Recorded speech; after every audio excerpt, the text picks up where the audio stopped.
અમદાવાદમાં રાજ્યકક્ષાનો દ્વિદિવસીય મિલેટ મહોત્સવ અને પ્રાકૃતિક ફાર્મર માર્કેટ સંપન્ન. રાજ્યપાલ શ્રી આચાર્ય દેવવ્રતજીએ જણાવ્યું હતું કે આવનારો સમય પ્રાકૃતિક ખેતી અને મિલેટ જાડા ધાનનો છે. મિલેટ શ્રી અન્ન તમામ આવશ્યક પોષક તત્વોથી ભરપૂર હોય છે. પ્રાકૃતિક ખેત પેદાશો અને જાડા ધાનનો આહારમાં ઉપયોગ સૌએ વધુમાં વધુ કરવો જોઈએ. સાચી ભક્તિ એટલે કુદરતની વ્યવસ્થામાં સહયોગ આપવો. પ્રાકૃતિક ખેતી, જાડા ધાનની ખેતી એ જમીનનો કુદરતી નૈસર્ગિક વ્યવસ્થાનો ભાગ છે.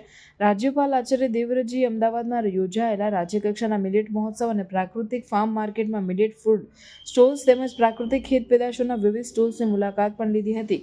લેડી ગવર્નર શ્રીમતી દર્શના દેવીજીએ પણ સાથે સ્ટોલ્સની મુલાકાત લીધી.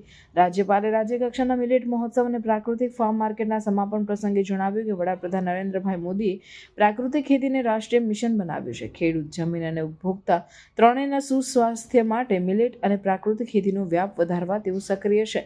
તેમણે ઉમેર્યું કે શહેરના લોકો મિલેટની ઉપયોગિતા સમજે તે જરૂરી છે. ખેડૂત પ્રાકૃતિક અને મિલેટની ખેતી કરે અને શહેરી તંત્ર માર્કેટની વ્યવસ્થા ઊભી કરે તો પોષક આહારને જન સુધી પહોંચાડી શકાય. પાણી અને પર્યાવરણ બંનેની બચત શ્રી અન્નની ખેતીથી થાય છે.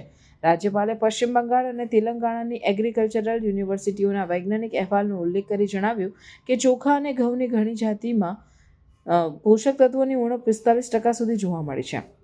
હાઇબ્રિડ બીજ, યુરિયા ખાતર અને ડીએપીનો વપરાશ આ ઉણપ પાછળ કારણભૂત છે. આવા અનાજમાં કેન્સર પ્રેરતા તત્વો હોય છે. આવા ધાન્યો પેટ ભરે છે પણ પોષણ આપતા નથી તેમ તેમણે ઉમેર્યું હતું. રાજ્યપાલ આચાર્ય દેવવ્રતજીએ જણાવ્યું હતું કે આવનારો સમય પ્રાકૃતિક ખેતી અને મિલેટ જાડા ધાનનો છે. મિલેટ શ્રી અન્ન તમામ આવશ્યક પોષક તત્વોથી ભરપૂર હોય છે. પ્રાકૃતિક ખેત પેદાશો અને જાડા ધાનનો આહારમાં ઉપયોગ સૌએ વધુમાં વધુ કરવો જોઈએ. સાચી ભક્તિ એટલે કુદરતની વ્યવસ્થામાં સહયોગ આપવો. પ્રાકૃતિક ખેતી, જાડા ધાનની ખેતી એ જમીનની કુદરતી નૈસર્ગિક વ્યવસ્થાનો ભાગ છે. રાજ્યપાલ આચાર્ય દેવવ્રતજીએ અમદાવાદમાં યોજાયેલ રાજ્યકક્ષાના મિલેટ મહોત્સવ અને પ્રાકૃતિક ફાર્મ માર્કેટમાં મિલેટ ફૂડ સ્ટોલ્સ તેમજ પ્રાકૃતિક ખેત પેદાશોના વિવિધ સ્ટોલ્સની મુલાકાત પણ લીધી હતી.